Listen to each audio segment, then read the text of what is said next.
So let's bring in the next show. It's called Enhancing Water Experience, right? Right, Jimmy Mistry shall be chairing the session. All right, let's get the session in. Hi, Jimmy. Hi. Good to Very see good. you. Good to see you. So we have them all there. James is there. Everybody is there. So who's missing? There's somebody else who's supposed to come in.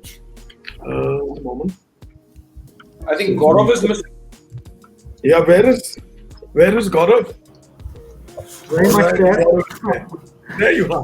So the big man, the man in the hot seat. All right, Gaurav is there.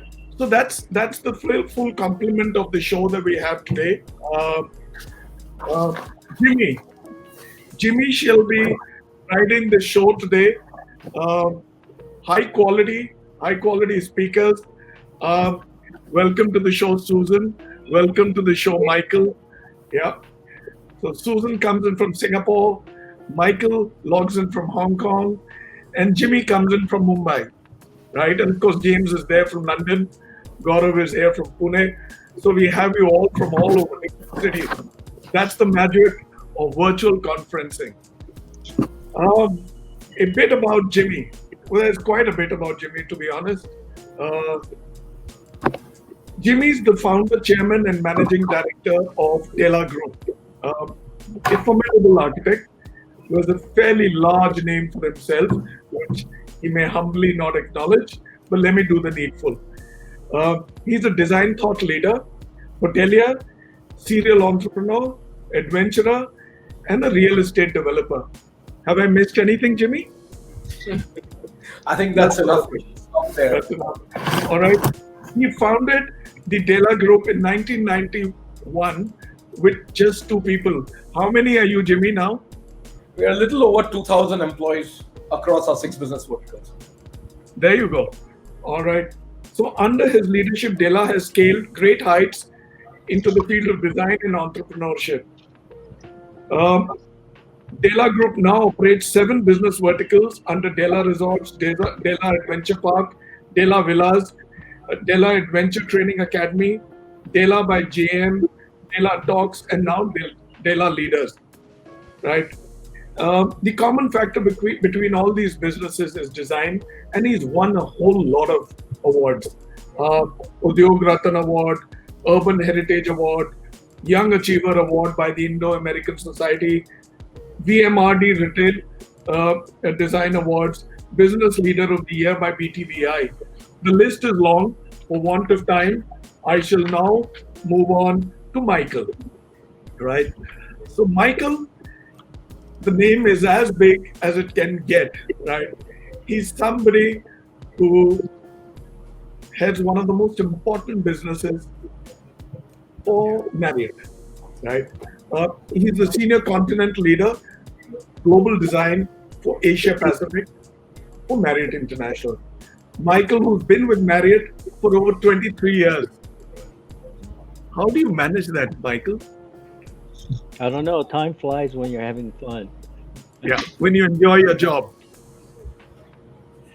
He's responsible for design and project management related activities for Marriott International portfolio or 24 of the 30 global brands, luxury, lifestyle, and performance in Asia Pacific, and for the development and execution of strategies to effectively respond to the changing development and business needs of Marriott International brands in the region.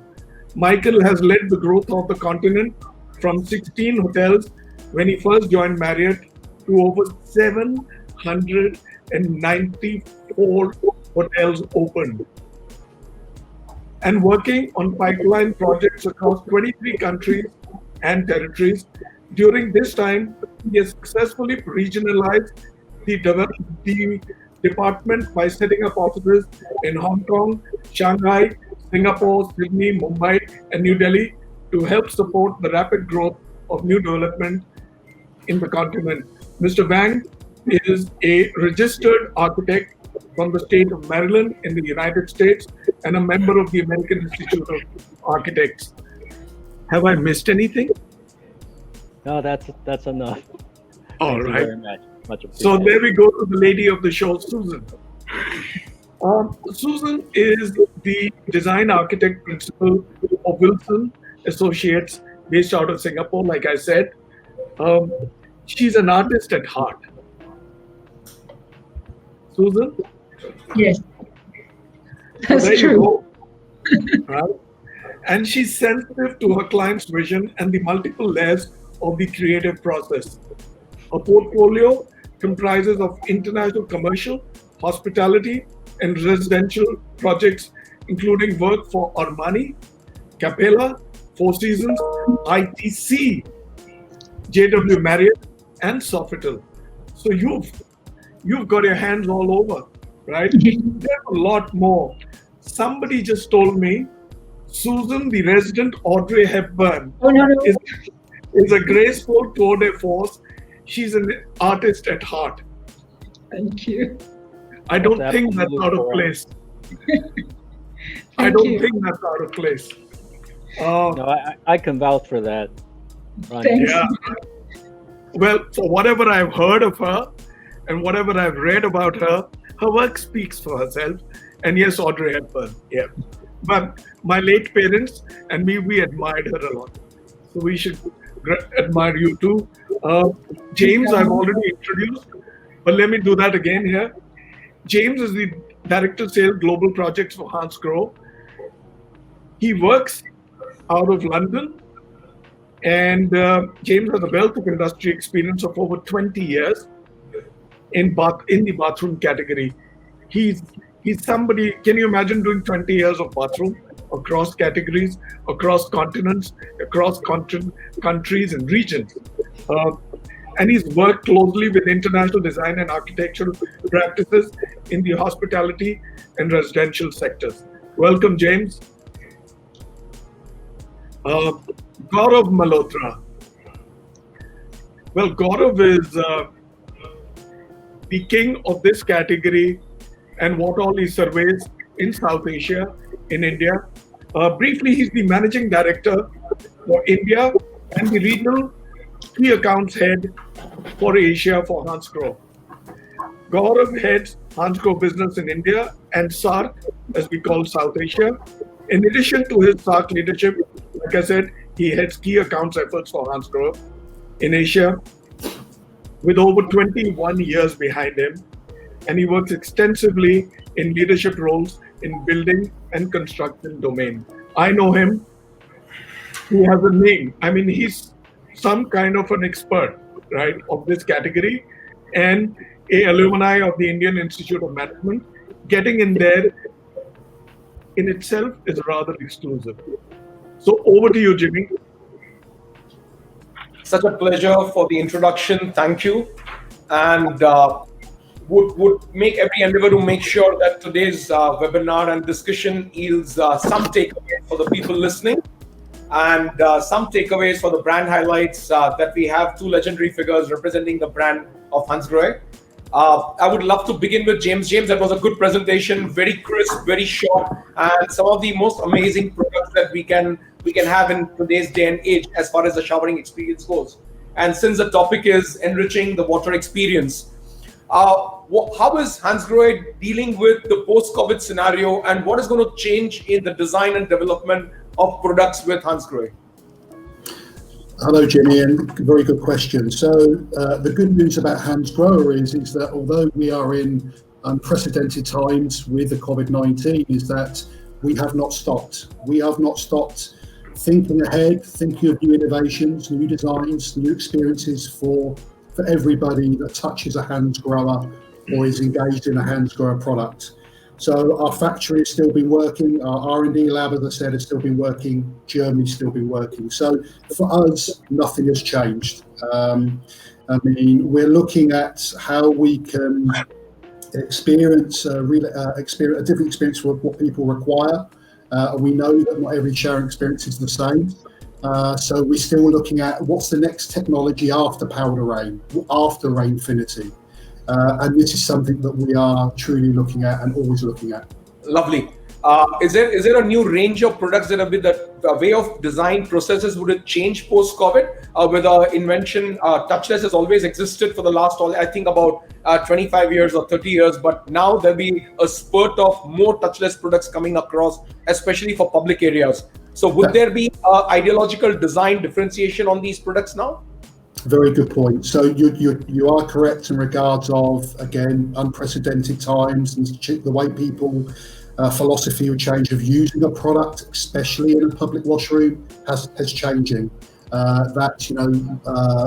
Touchless electronic is becoming more prominent, more popular now within specifications and projects and within hotel operators and the owners, investors. So again, we offer electronic touchless mixers, but again, I think that will be the norm moving forward, that you come out of the bathroom and you don't really want to wash your hands after someone else has touched the basin mixer in front of you. So, but looking onwards, will that come into the guest room? That's a point I'm not sure will happen personally, because you won't be in the same situation as a public washroom, where you are constantly going in and out of an environment where someone else has just come out, you're just going in, someone just coming out in after you. When you check into a hotel room, you have that room for yourself. No one will just open the door and come in and use your basin mixer or your faucet or your shower. And likewise with the cleaning philosophy within the brands, I believe with COVID-19, relating to COVID-19, is that room may be even closed off for 24 hours for that room to be really sanitized and cleansed until the next person, the next guests are checking into the hotel. But maybe moving forward, is technology is expanding in regards of touchless. Is that, we brought out this Rain Tunes, which I mentioned, which is touching an app on a phone, a smartphone. Maybe moving forward, that touchless in showering areas. I think James is muted. Oh, muted. Sorry, guys. Can you hear me now? Yes. Can you hear me now? Yeah, sorry, I don't know where you lost me there, but I was just saying about will touchless come into the guest room? Did you hear that? Well, I don't think that's possible. We did. You heard that, yeah. So where that technology moving forward is this, maybe the technology, you could have touchless showering controls in the future, where it's voice activated, where you go into the bathroom and you could say shower on 38 degrees. So it is potentially no touch, completely touchless in the shower, as well as the wash basin. That's something potentially after COVID-19, and I'm sure, to be honest, that Hansgrohe will be looking at this even pre-COVID-19 of how do we experience or give our guests the best experience with no touch, and possibly showers is the next step. Lovely, thank you, James. Michael, you are almost a legendary figure in the hospitality world, as a thought leader, and leading one of the largest hospitality chains, Marriott. Words of wisdom coming from you would have a deep-rooted impact across, at least on the Indian diaspora and the design fraternity, the operators and the owners both. In terms of hospitality, is going through a sea change. It's almost come onto its knees in India for sure. Globally, it's been impacted adversely. But governments globally have taken an active role and supported the tourism industry per se. In India, unfortunately, we are yet to see any rays of hope of support. However, since you run so many properties and so many brands across in the country, what is your take post-COVID scenario in terms of specifically companies trying to maintain their bottom lines and in this case just survive and sustain, vis-a-vis enhancing the water experience across for the guests? Because for me, hospitality is going to be all about experiential hospitality, and Marriott understands it better than anybody else. So what is the thing that's going to change as far as Marriott is concerned, purely from the point of view of water experiences? Hi, Jimmy. Thanks for this opportunity. I think it's a great forum, and thanks for Hansgrohe for doing this. It's a great venue to discuss some very critical issues for all of us and globally. Certainly with COVID-19, it's a huge impact, right? It's unprecedented impact for hospitality and travel industry. And for us, cleanliness becomes the most important word in our business. And so, how do we deal with cleanliness, COVID-19 going forward, I think it's going to set a new precedent for focus on design, bathroom, shower experience. Everything needs to be experiential, regardless of the brand. And as you just mentioned earlier, we have multiple tier. We need to take care of our luxury customers who are baby boomers and older. Then we have to take care of our millennials and Gen Y and Gen Z. They are about what? Close to 40% of future business customers.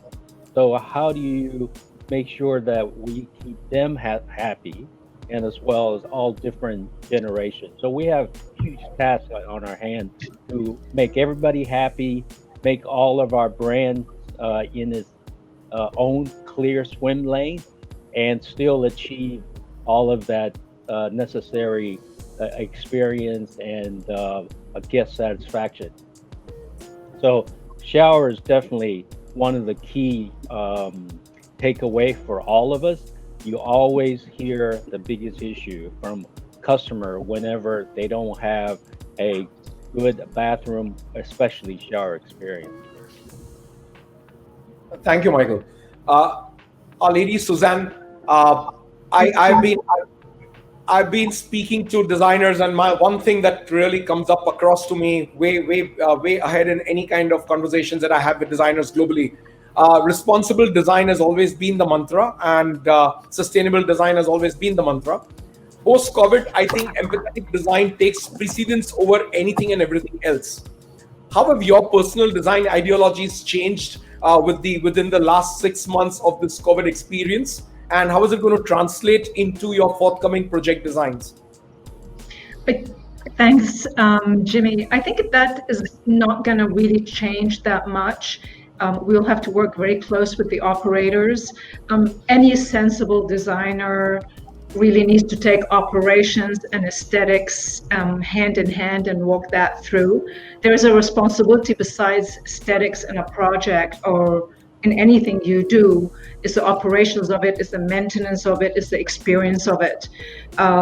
Yes, you will have to be probably watching more detailing, more product, engage in what product is going to be used for cleaning. Is the marble going to be able to sustain that? So there's all that conversations that are going to start taking place.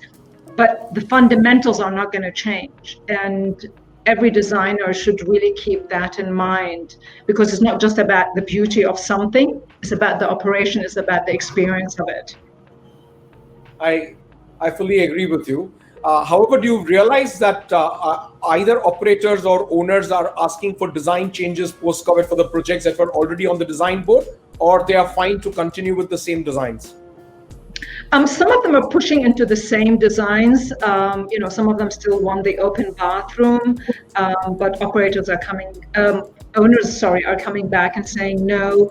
Sometimes you need to be culturally sensitive. I think that's going to be an issue now because you have more things to clean, more tracks to clean besides the operations of it. So there will be a balancing act going on for sure. Also, I think it's a regional design issue, and society by society or country by country, it's going to be impacted. Of course, Absolutely. Every design prefers a transparent room and the bathroom merges in the room, thereby Yes. optically giving an illusion of sense of space and volume. Whereas usually operators in India, and that to business hotels, we do twin sharing and triple sharing occupancies, always prefer to have a dead partition so their privacy can be maintained and more people can be put into the room. So this is it's a differentiation between form and functionality, but we have to tread as designers on it. So Gaurav, it's interesting times and difficult times for some of the businesses. The other day I was doing a webinar on kitchen appliances, and to my utter shock and disbelief, where everything is crashing down, I was told by the managing director of the appliance company that he's got pending orders for dishwashers of 25,000 units. And he says there is no way in the next couple of months also we'll be able to deliver it. Now, have you seen any such paradigm shifts across in the faucet and the bathroom space as a business? Sure. So first, let me just speak a couple of words, related to the opening discussions made by Bhuvnesh. So I just want to say, it's a pleasure to be on the panel. And I think the beauty of my journey over the last 15 years has been to see, for example, I've been following since 2005, do what you did to Della Group in general, and to be able to share space with Michael and with Susan, and of course James as well. So I think that's where this journey becomes meaningful. But in response to your question, I think there is something going on in regards to products which are related to hygiene in various forms. So I am extremely proud and very, very happy to say that we had some of the strongest order entries that our business has ever seen in the month of September or so. I think people took their time, but at the same time, things related to hygiene have actually got a bump up.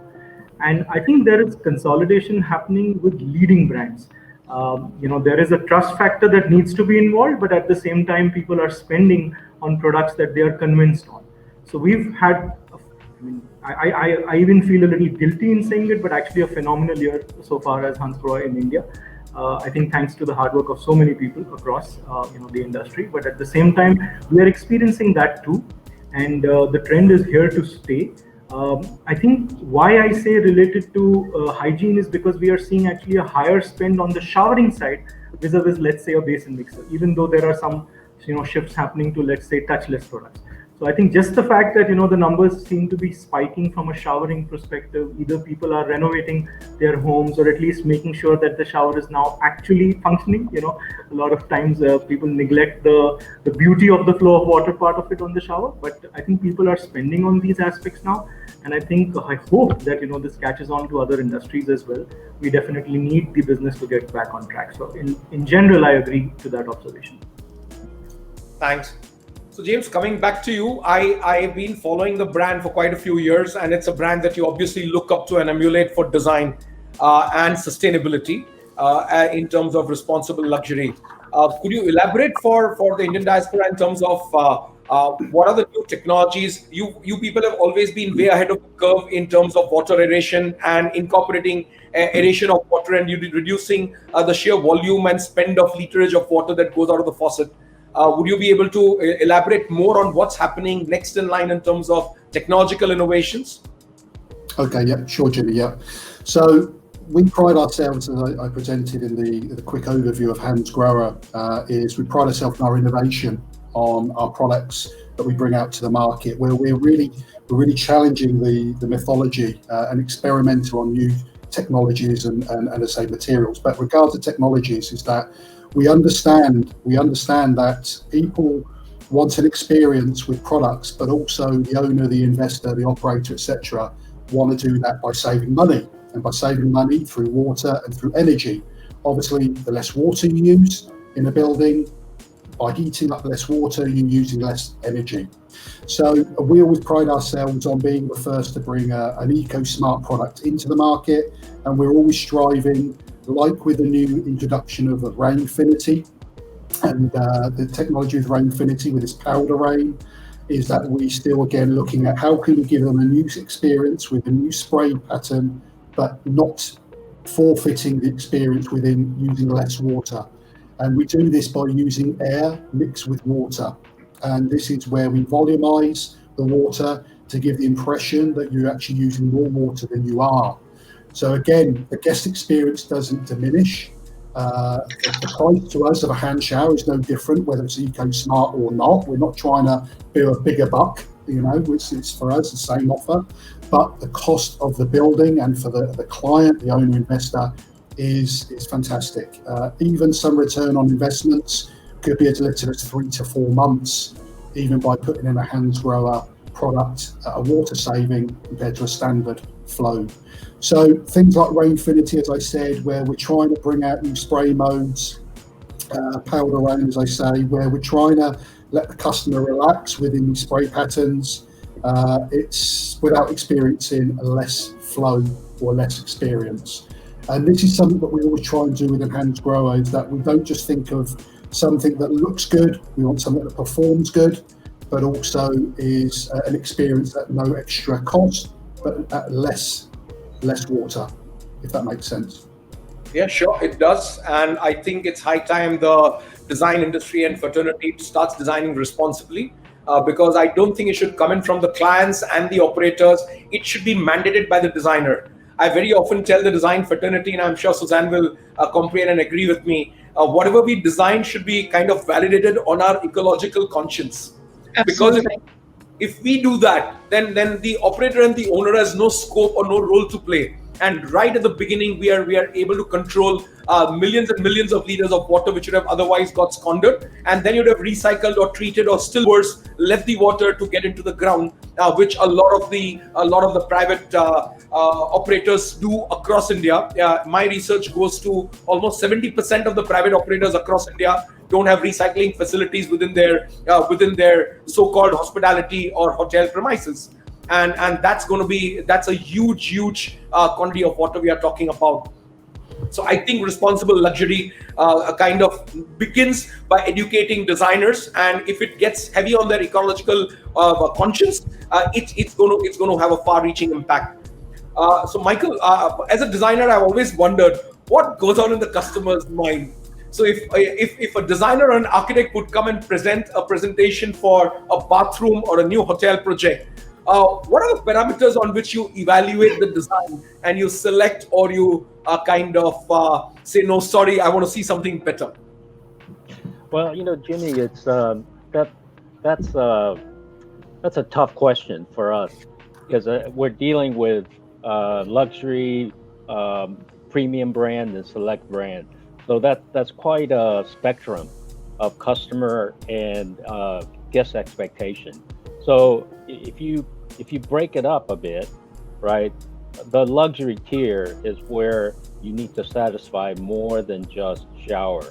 It's the design, it's the materiality of everything that Susan uses, all of the water saving features and all of that. That's behind the scenes. The customer is paying big bucks. They could care less if they're using tons of water or no water, right? So that's for us.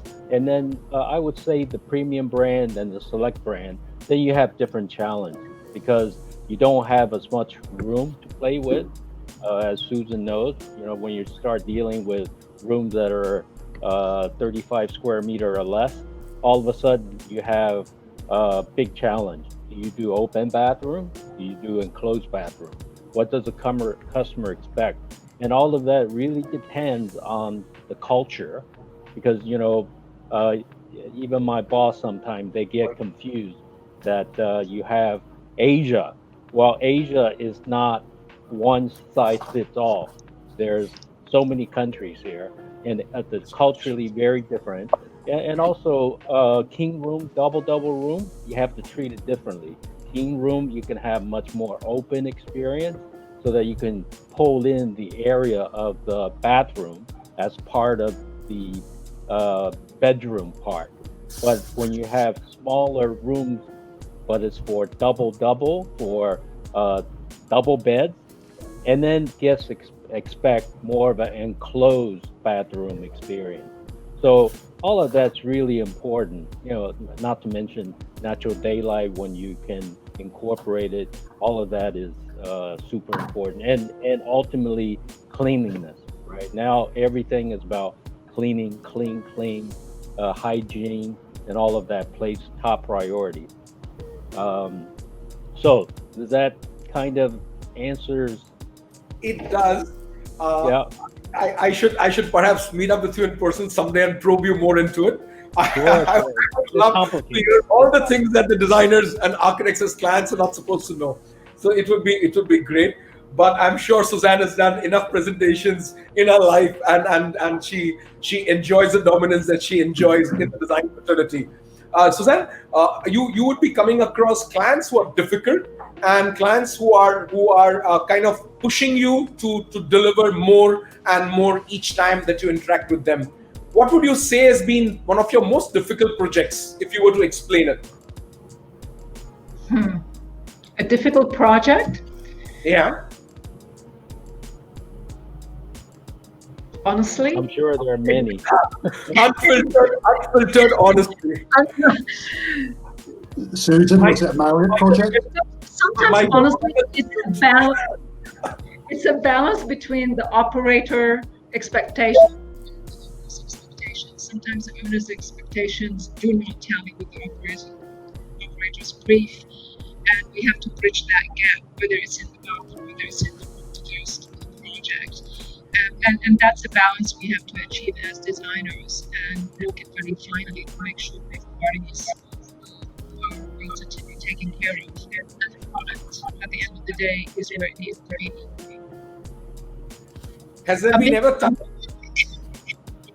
Can't hear you. Your voice is going away in between. I don't know. It's my network or yours, but I think your voice is up. Couldn't hear the last part.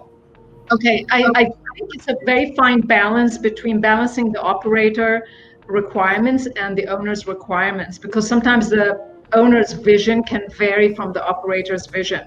I have a client that wants a certain brand, but he's actually signed for a different brand. So it's a very fine line to walk and bridge between the two entities.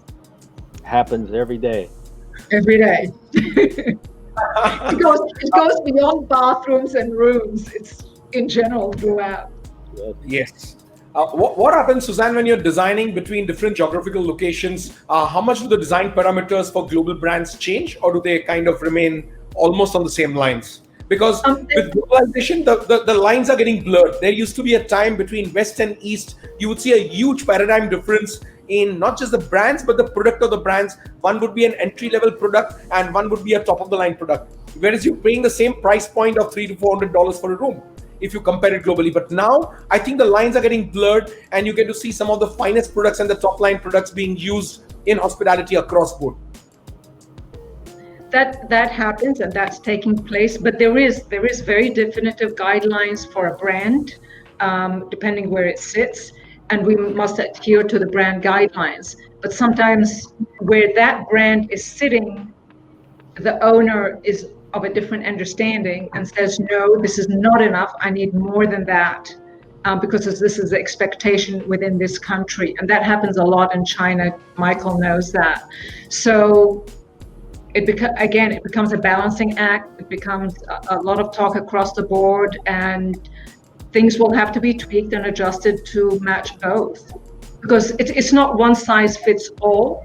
As long as you are within the same principles, I think it gets managed, but it is a management process. Yeah, I agree. There's a lot that happens in China, and the rest of the world is lent to wash their hands all their life. No, I mean, really, because the expectation is so high, and it's like, I need more. I need to see more of that. Take it another notch up. But then it starts affecting the brand, and then it's not representing the brand. So I agree. it's a dance. I believe a similar thing happened in India a couple of years back with the advent of the entire real estate industry getting into hospitality projects, and each one was trying to outdo the other. I am a witness to a couple of projects in the country for sure. And now that the real estate industry went through a slump, it's now working the other way around, where the brand is trying to hold on to its basic principles in design that they've set up in the brands. And the owners, which is the real estate fraternity, wants to downplay and compromise on other brands. So that's a give and take. Gaurav is nodding his head in complete agreement. I can see that. So Gaurav, what are your plans for Hansgrohe to roll out in the next 12 months post COVID? Now, since you see an upswing, real estate is moving in a positive direction after a slump of almost 2 to 3 years. Suddenly, none of the people expected, including me, for it to go into an upswing. And the kind of transactions that are happening, especially in the luxury segment, are quite large. And people who had decided to postpone their decisions to buy the real estate pieces are now itching to buy it in a hurry, because they've realized what life means and what their home means is much more than they'd ever imagined. Right. I've been listening to you and the other speakers speak, and it's actually amazing, from a product supplier's perspective. You guys are the experts. I mean, we normally go with limited knowledge about the products, but everything that you have said is experienced by us as well. Sometimes we know that, we are talking to somebody and we kind of get a better idea of what the brand or that particular project should take, but we see how, the cultural side or the expectation side comes in, and we clearly see over specs. You are right. At some point of time, we've been seeing under specs as well. But I think, this is also a little bit about, region to region and culture to culture. I think there's just so much of a sense of pride that we see owners take in India as well. You talked about China, but we've seen this in India as well, that it's always a challenge to try and have a consistent approach which balances everything. But more to your question, as a product supplier, see, we've been wanting to make sure that certain fundamental principles are not compromised. So we are trying to take the responsible route over here. When it's about a shower head, we always go by our fundamental principles. So yes, we want to, for example, improve the experience of showering, but we want to do it responsibly.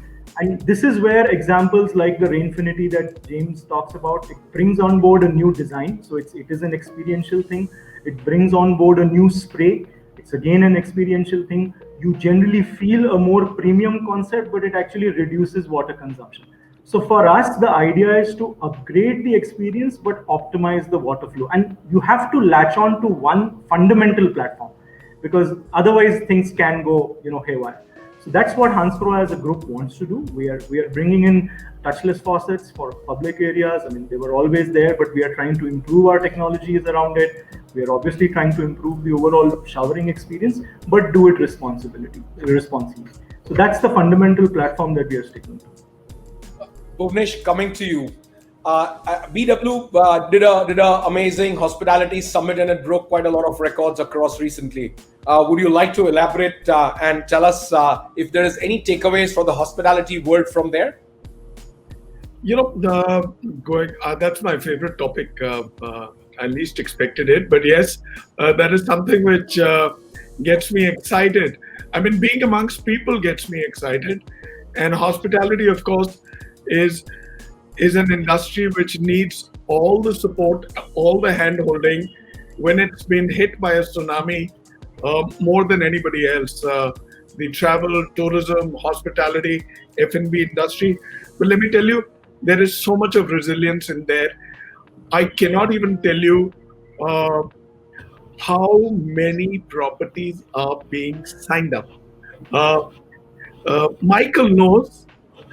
Somebody from Marriott was to come into the show today.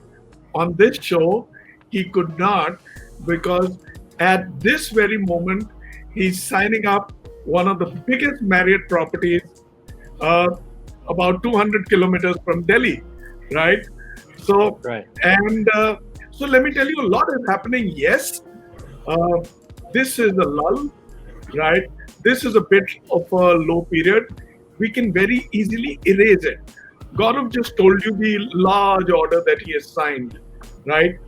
I've just got news from Blue Star. They have signed one single deal. I don't know how much Susan, James, and Michael are aware of crores in rupees.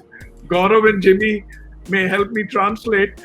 That one single order is 128 crores. Wow. And yesterday. Just take the thing, huh? That's right. So that's huge. So that is huge. So if somebody tells me this industry is going to stare down a hole which has no light, it's not happening, right? It's coming back, and it's going to come back with a vengeance. I am itching to go out on a holiday. I'm just waiting for my daughter to come back, right? And who doesn't want to get out? Who doesn't want to travel? Yes, the virtual world is another way of doing business, but travel is going to be there. So there is hope, not just hope, there's huge hope.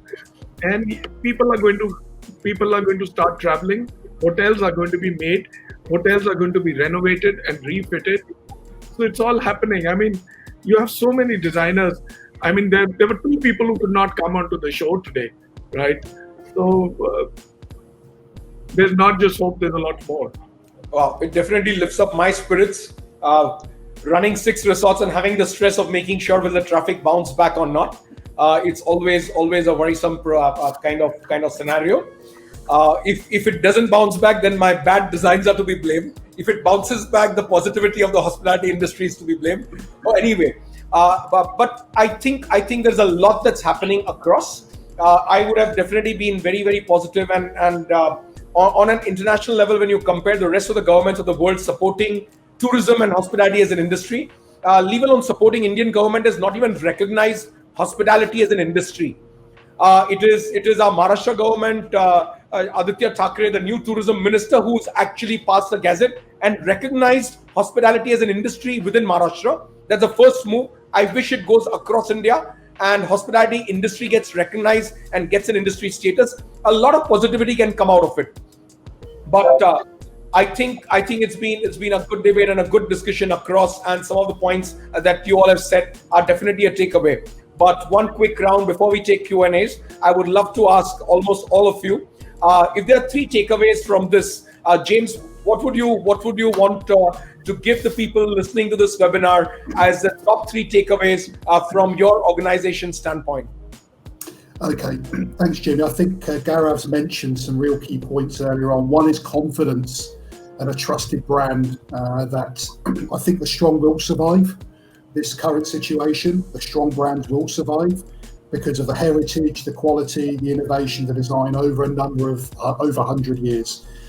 And working with partnerships, key partnerships will also be strong, and partnerships that have seen good times and can work together through bad times. And working with Hansgrohe, for sure, you have that ally, that partner, again, getting back to the trust and confidence. I think, again, for Hansgrohe, if I'm talking Hansgrohe specifically here with my Hansgrohe hat on, I think that, again, we're having products that meet all criteria. Budgets may change now. Budgets may change than before COVID-19. Maybe they're looking at cutting back something. Maybe the budget could be that, and now it's this. Is that we can still work with Hansgrohe and Axel within our ranges and our portfolios. But I'm really optimistic. This year's been difficult for all of us. We're in another lockdown like everybody else here in London. But if the news is correct as yesterday, where Pfizer have now potentially got this vaccine that is 90% safe, and potentially could start to be rolled out before Christmas, that is root for optimism for all of us. And I think this is where we have to be confident, optimistic that we will grow stronger in 2021. Super. I'm sure all of us are optimistic about it, and that's hope is what keeps us all going and moving forward, and also helps us to strive harder in life. Suzanne, what would be your 3 giveaways to the people listening to this webinar, purely from the world of design, your ideologies, your thought process? As everyone said, I think the norm will come back in a different way. I think it's the human spirit that stands up to this. Collaboration and understanding across the board will be the next thing. And basically everybody working together and seeing how we can get to the next step. But it's not going to stop people traveling. It's not going to stop people using hotels. There'll probably be a bit more conscious operators, and within the hotel will be more conscious, more sensitive to some guests that are kind of maybe weary as everything starts taking place. But it's life, and life moves on. Life moves on. I like that statement. Life moves on. Yeah. Love it. Michael, what would be your 3 giveaways to the people listening? And your giveaways are super important to, I think, the overall hospitality industry in India for sure. There's so many, Jimmy, but I would say my top 3. One is that you're only as good as your weakest link. I learned that from so many different aspects of that statement, right? You can be as great, as strong, as powerful as any of us, but one tiny invisible bug can ruin the whole globe economy. That's incredible, right? That's important, not just from a humanity point of view, but business, because what none of us saw it coming can take us down that quickly. So I think going in the future, we have to look at everything from a very, very broad micro lens and also macro lens. Secondly is hope. I really feel that getting through this, it's all about hope. If each one of us lose that hope, then game is over. So having hope in humanity that we will manage, we will move on, it's really, really important. And lastly, I would say make sure you have fun, right? Make sure you have fun in what you're doing. Otherwise, leave it. Don't make yourself miserable. Make sure you have fun. Absolutely. So if you're passionate about something that you're doing, you will have fun with your passion, and you will do great justice to humanity for sure. I agree with you. Gaurav, what do you think from an organization standpoint and ideologies and philosophy wise are your 3 giveaways to the people listening to us? Well, my 3 are down to 2 because I think James picked up one, but that's fine. I think the key for me is that both the suppliers, and I'm talking a little bit from an operational perspective, but that's what I've kind of had more close access to. But from a supplier perspective and from an operator perspective, we both need to be responsible business partners. I think situations like these might come, but if at both sides, you've been responsible, you've looked at it as more than just a transaction, you would have anyway covered multiple, surprise scenarios that might come. So as suppliers, we need to make sure that we don't look at it as a transaction. We look at adding whatever expertise we have to the project and work more in partnership. And I think the same at the other end. I mean, I think it's important that the education side happens at all ends, and more businesses look at the suppliers more as they are consultants or responsible partners in the project. I think once that happens, in general, the industry moves to the next level. So that's for me, for example, the biggest takeaway. Again, tend to agree with you. And James reflected some time back, and you resonated the same. I'm a great believer in brand trust. I think brand trust is not transactional. Brand trust is all about responsible relationship and giving more than you would expect to receive, and always trying to add more value to the transaction that you do, thereby making sure the customers become brand loyal. So brand trust is super important. The sooner organizations and brands realize the longevity of their brand and life of their brand would definitely be there for eternity if they get out of the transactional mode and get into the relationship mode. I agree and love that aspect of your brand. Bhuvnesh, what is it that you would like to tell people? Hold on tight. This is not going anywhere, right? More than anything else, we need to give hope. You see, what is happening is people are painting and sharing, be it on messages, on social media, or one-on-one. People are only talking worried stuff. It doesn't get you anywhere. Let me tell you, in the worst of times, you need to have a positive attitude. There was a time in 2002, I lost both my parents in 90 days. Life went on, nothing stopped. In India, we are a whole lot of us who came back to India in 1947 after India was broken into two, right? We just came with a kerchief and a set of clothes that we were wearing. I mean, our parents, Gaurav and me especially, from that category, our parents, right? Did life stop? No. It goes on. Why the hell are we worried? So there is hope. So there is not just hope, there's a hell of a lot of hope. So stop worrying and and start enjoying yourself. You saved for a rainy day. This is half a rainy day. I feel there's been a complete rain shower. It's not half a rainy day. And people as long as you're living, you are healthy, right? Your family is in place. You're safe. Count your blessings and have faith. Have faith, please. Agree. Count your blessings. I completely agree. It has been a wonderful session with all of you. Just closing remark. I feel it's time for Indian designers, architects, designers, everybody associated with the world of design and build, to be more empathetic, because this is a time when you need to really think about others before you do anything. Think about the environment.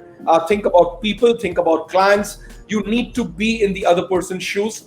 Let empathy rule over every other decision of yours, and let it translate into your designs. More human-centered designs is the solution for whatever little time we have left on this earth. If we think of ourselves in that manner, I think a lot of problems in this world will fall into the right places. And we are beginning to see that happen already. People's ways of thinking have slightly changed. Their paths have pivoted, and they're thinking more responsibly. Money is not the only reason to be on this earth. And I think when we think of human-centric designs, that's the solution going forward. It has been lovely speaking to you, Gaurav. I would be more than happy to take any questions to our panelists, including me, if you guys can moderate. I think Bhuvnesh, you can take up some of the audience questions. Since your backend would have it. I'm there. So my signal is kind of getting a little weak. So Bobby's logged in. So I guess. So let me tell you, out of the 15 to 20 questions, we picked 4. Right? So the first one goes to Michael. While designing new projects, how do you integrate cultural elements in the immensely diverse Asia-Pacific region? That's a great question. I think, first of all, since we have so many brands, especially with Marriott, we need to make sure that the design go along with the swim lane of that particular brand that you're designing it by. And once you achieve that, then you need to focus on the cultural part, because especially right now, the business more and more is about local business. It's no longer dependent on international travelers. That's going to go on for quite a few years, if not decades. So localizing the design is important to us. So the designer really needs to make sure that wherever the hotel is, it looks like it's supposed to be there and not look like a hotel that should be in China or Thailand. If it's an India project and the location of that project, it should look it, and it should be pulled into the design. Excellent. And the next question is to you, Jimmy. This comes from Aditya. He asks, you recently won the recognition from the government of Maharashtra for some COVID relief work. Can you share your experience with us? Well, the condition of our migrant labor was really, really pathetic. And all our hearts went to them. I think unconditionally, we were completely united across on it within our organization. We held on. 400 of our employees couldn't travel out of Lonavala and get back to their homes because the lockdown came in too sudden. And these people were literally under curfew. We were finding it difficult to even get police passes to deliver food packets to their home. And we were feeling saddened that we were just delivering rice dal or sabji and rice, but we continued doing it. And we held our 400 plus people across, got them breakfast, lunch and dinner. As soon as the lockdowns were lifted a couple of months later, we also arranged for transport and got them transported back to their hometowns. Some of them had to walk back kilometers and kilometers. We made sure that we become their support system. We were on tap and phone with them. Throughout this time period, we conducted our online training sessions for everybody together. And we got, each day we used to have about 200, 300, 400 people all logging in and trying to bring in just not me, but professional trainers and make sure their motivation levels and their spirits were not broken or shattered. So this is something that we did across. Apart from that, at the local level, we did as much as we could within our areas. And we do a lot of work with the Adivasi kids and their education and mentoring them. So that is something that got recognized by the government, and I simply took the award on behalf of my people. It is my people who did the work on ground zero.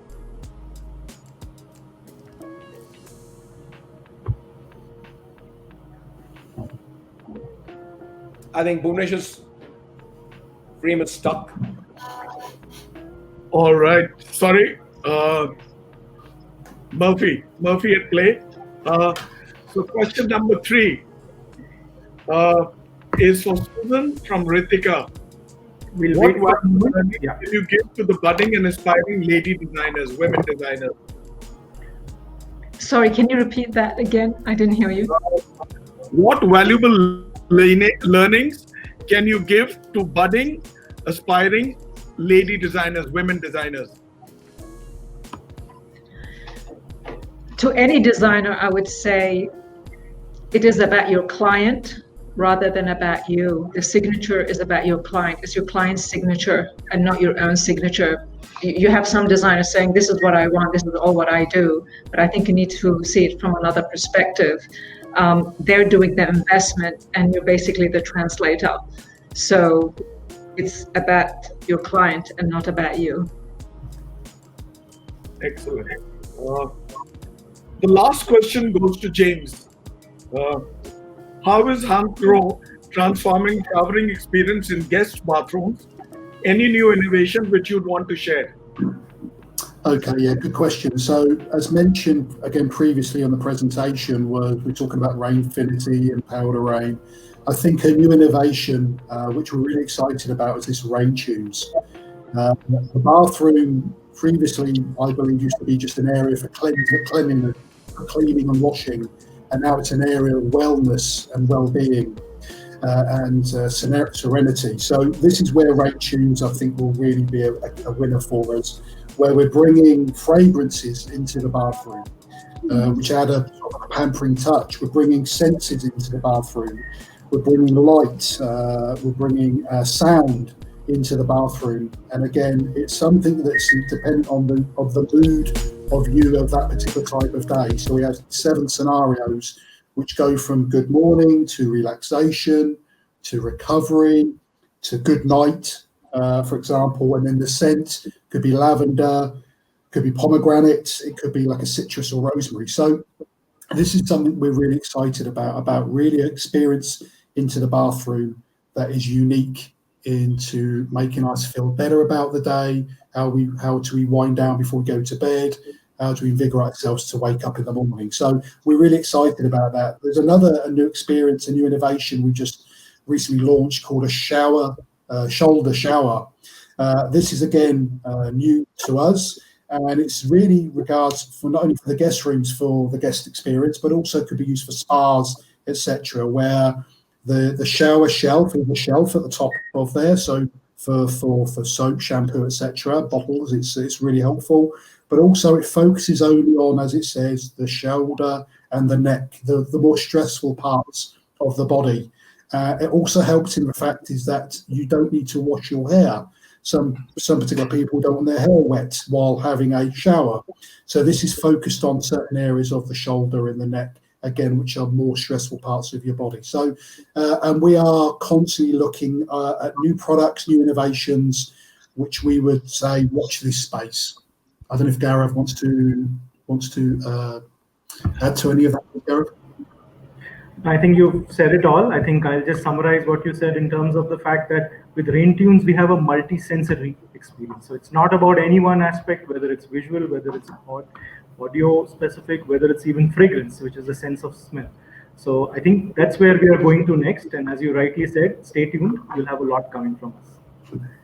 The one thing, Gaurav, James, Mike, Susan, Jimmy, that I want to make a point over here is about, there is a need to get frugal with water, right? Yes, water tables are going away. They're going down. They're lowering. I mean, last time we had David, and he was telling of his experience in Cape Town where he lives. They didn't have water 4 or 5 years ago, and they didn't have it for 2 or 3 years, right? It's becoming hard and harder still. Yes, water is a luxury, but Hansgrohe, like James just mentioned, is trying to give you experience of a fulsome water shower with less amount of water consumed. Having said that, I think everybody needs to get conscious, not just about putting stickers in hotel rooms for not washing your linen and towel every day, but being more conscious from the heart, right? Anything that you'd want to say, James and Gaurav, about that, and maybe Michael? Yeah, no, I totally agree. That's our human responsibility. We all have to take part. And I think the good news is the young generation, the Gen Y, the Gen Z, they are very, very much on top of that, and they expect that from hotels and operators. So one way or another, they're going to drive us towards that. So that's the good news. Okay. Now time for me to sum it up, right? We have 11 minutes to go. Uh, uh, Let me start with the lady of the show, Susan. Uh, right. So, summing up what you had said, a responsible designer takes operations and aesthetics hand in hand. Is that right? Correct. Absolutely, yes. Fundamentals of design will not change post COVID. We will have to work a bit more on the detailing with operators. Correct. We have to be more conscious of what, the detailing will entail in terms of cleanliness. Is it going to be very hard for the housekeeper to take care of it? And those kind of small elements that we are so used to, and then how that goes across the different brands. All right. It's not just about the beauty, it's about the operation, about the entire experience. Correct. So does that It sum up? is important. Operations is also important. Extremely important. So have we missed out anything in this, Susan, that you did say that you may want to reiterate? I think for the lady that asked the question, I hope that didn't come across harshly saying, well, it's not about you, it's about the client. The ladies have equal footing like anybody else in this industry. Even they have that sensitivity sometimes, sorry, gentlemen, that men might not have in understanding a client or picking up on the subtleties. So yeah, there's a nice balance there, and just always be proud of who you are, stand up, speak up, and see other perspectives. Honestly, Susan, these have been typically men's domain where women are coming in, stepping into large shoes, right? Yes, They're yes. not just having a niche for themselves; they're doing extremely well, and they're counted. Look at you, Thank you. right? Right. Yeah. So, Michael, coming to you, a lot of people listening to what you and Susan have said. Jimmy, you have a following already. Uh, Today, cleanliness becomes the most comfort word in the business. Yes, definitely. Yeah. And I mean, not just scared because people are conscious. How we deal with cleanliness is going to set new trends with focus on design, the shower experience, regardless of the brand. Very correct. The design of the bathroom depends on the culture and guests' expectations. And the brand and And the brand, the yeah. tier of the hotel. Absolutely. Where? I mean, whereabout are you in the five ladders? Uh, uh, right now, everything is about cleanliness. That's our top priority. That's correct. Have I Very missed any critical points that you'd want to reiterate? No, I think just to touch on what Susan said about designers, um, it's I know everybody once you get into this business, you want to put your signature on the project. Um, but from somebody been around doing this for 30 years, there's plenty to learn even within the boundary of a brand and budget and functionality constraint. So I would say rather than say, hey, I'm a designer, I want to do anything I want, try just designing within those constraints. You have plenty to learn from. There's plenty to absorb just from having those so-called limitations. Absolutely. Excellent. Excellent. Coming to you, Jimmy. Like I said, you already have a following out there. People are enchanted by the way you conducted the show, right? You bring in your own element and charisma. And thank you for that. But having said that, you made two or three significant points. I shall pick up two. Um, Responsible luxury begins with educating the designers. It does, because I firmly believe a lot of design is not frugal. It's not minimalistic. A lot of design is ostentatious, wasted, just because people are trying to prove that's my signature. I only use this. But I mean, that tile comes in all the way from Spain. Do you need to use it, or you can produce it in Morbi? And that's one example. And you can use local stone. Rajasthan is within 500 kilometers. You can pick it up. So it's senseless to get a green certification, which is completely just for show, when deep within your conscience, you are not approving every material and weighing it on your conscience, whether it's justified or not justified. You need to pick in a specialty product from Germany. By all means, get it. But there are products that you can, textiles that you can use local, stones you can use local. So I'm a great proponent of any designer or architect designing within the local landscape and canvas.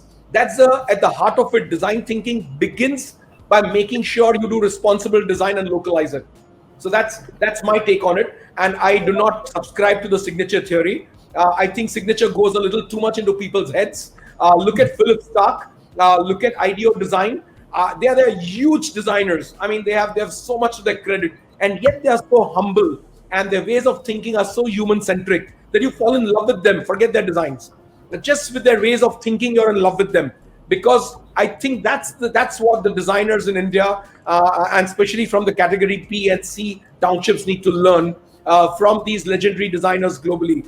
Designers like Suzanne. If you actually dwell deep into the way and method of designing, you will understand there's a certain set of ideologies, and they don't change in with brands. They don't try to prove a point because they say so. They try to prove a point because they believe so. So there's a huge difference in their whole approach towards design. So talking about humility, we've got three of them over here with feet on the ground, right? I'm sure there's no light between the ground and their feet. So, yeah. So they're humble to the core. Look at Michael, look at Susan, look at you, Jimmy. Yeah. So you're all designers. You're actually artists. I wonder what goes on in your mind. I'm a commerce guy. So, and yeah, the last point, brand trust is not about transaction, but about relationships. See, when we keep talking about cleanliness and hygiene, it emanates from brand trust. If people trust your brand, that's how they look at you. They're going to walk in with confidence. And they're not going to really rake their brains and say, have you done this? Have you done this? So when we restarted our 6 resorts, I think out of all the guests, every weekend we are about 160 to 180 rooms sold out. Only one guest has prevailed and insisted on sanitizing the room in front of him. And rest, all the guests have taken it at face value. So the ratio is more than 99.999% of guests have responded with trust in the brand. And that is what needs to prevail. So if you're going to think of other people's, by putting your feet into other people's shoes and think about them, you will exactly know where the shoe is going to pinch, and you will kind of alter your designs to suit to them. But brand trust is very, very important. And going forth, businesses and relationships are going to be, all the successful companies are going to be those that focus on their brand trust and not on their fake advertising. Like I said, green products, certification from ABC. I think deep within their DNAs, if they are thinking on behalf of their consumers, their customers, the customers will begin to trust them. Great. Thank you, Jimmy. Coming to you, James. The good news is that even in these unprecedented COVID times, Hansgrohe has not stopped. We are working out of factories and constantly working towards innovating. I agree. Exactly, Bhuvi. Yeah. Post-COVID, touchless faucet may be the need in hotel and public spaces, but the rooms may not see much change. I agree. I agree in regards of the brassware in the rooms. Is do you need to have a no-touch touchless faucet in a guest room where it's more secure than a public area or a public space?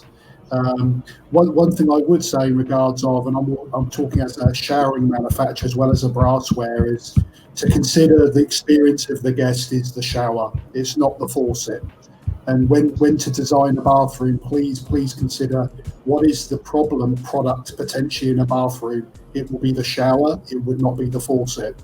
And this is where we try to push the boundaries of, and I understand that the basin is the ornament, it's the vessel within the bathroom. It's the first thing you see as you walk into any bathroom in a hotel, is that please think of the shower as being the point. That's probably going to be good on social media or not so good on social media. They're not going to explain to the checkout desk they washed their hands and it was a fantastic, or it was a problem. They would explain about the shower that there was a problem, or it was a good experience, and they would utilize this and mention this on social media and to their friends and colleagues. So this is something I would like to, please promote, is think of the shower as well as the basin mixer, and not just think of the basin mixer as being the ornament and the first thing that the bathroom is designed around. Even though the shower may be hidden, it's the thing that make that customer, I think, come back and come back and come back to that brand and to that hotel. Excellent. And you also said voice activated shower controls will be the next big thing in guest rooms. Could be. I mean, we're all thinking outside. How can we improve? How can we improve technology? The phones have gone from strength to strength to strength, and possibly voice activated showers could be a thing of the future. I don't know. Okay. That's for sure. Voice activation could be the way forward. That is for sure. No touch. Thank you. Gaurav, there's going to be a paradigm shift in products related to hygiene. At Hansgrohe, we are trying to have a consistent approach. We ensure that fundamental principles are not compromised. Yeah, I think, life is about fundamentals ultimately. So while we continue to have innovation as the most important aspect that we talk about, I think understanding the needs of the consumer and then acting as per that is the fundamental way ahead, and that's what we are sticking to. Awesome. For example, we bring new design, a new spray, but it reduces water consumption. We have to upgrade the experience and reduce the water flow, something we spoke about. That's right. All right. I think just one point I'd like to add is that a lot of suppliers, sometimes go to customers without understanding, especially in the hospitality world. There are many people who would not even know, the various brand positions of, let's say, the family of brands under Marriott. So this is for, first of all, me, and then, everybody in the industry. Understand your client a little bit better. Whether you're approaching a JW Marriott, you're approaching a Courtyard, what are you exactly getting into? Understand that side, and then you will be that responsible business advisor for them. So just the last Absolutely. Basics. All right. So we've now come to the end of the show. I think we need to put our hands together for Jimmy. Jimmy has been a wonderful host, a brilliant moderator. On a scale of 10. Thank you. Thank you, guys. Yeah, I won't save anything for the next time. We shall start counting from 11. Having said that, thank you for being here, for your time, for your patience. Susan, thank you. Thank We'll you. see more of you. Michael, thank you. God We bless. look forward to seeing you back here. James, thank you so much. We're seeing you in the next show. So are we seeing you, Gaurav? All right. Thank you again. For all the audience, don't go away. 4:15, we have session 5 that is designed for every style and need. And who else but Bobby Mukherjee, who shall be heading that show. He's already with me here, so he shall be logging in from the other room. All right. Cheers. Thank you again. Yes, it's such a pleasure to meet all of you. Lovely. Cheers. Pleasure. The pleasure is ours. I'm pinching myself. Am I sharing the same space with you all? Thank you for affording us this opportunity. Thank you. Thank you.